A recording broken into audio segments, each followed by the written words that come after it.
సాధన సరైన విధానాన్ని రెగ్యులర్గా చేస్తుంటే ఆటోమేటిక్గా ఆ సాధనలో కొన్ని స్టెప్స్ ఎక్కే కొందికి దానికి సంబంధించిన అర్హత వచ్చిన తర్వాత అసిద్ధులు అవే వస్తాయి. మనం ముందుగా మనసులో పెట్టుకోకుండా చేస్తూ ఉండాలి. మనసు బ్యాలెన్స్ అయితే అట్లానే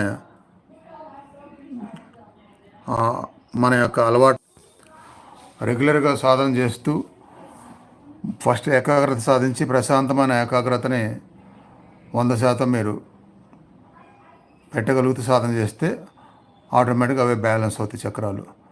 మనసు విపరీతమైన పోకడలు పోయినా, మనసులో విపరీత ఆలోచనలు ఉన్నా, అత్యాశతో ఉన్నా, దుఃఖపడుతూ ఉన్నా, ఇట్లా రకరకాలుగా ఏదైనా సరే విపరీతంగా ఉంటే అది అన్బ్యాలెన్స్ అయినట్టు.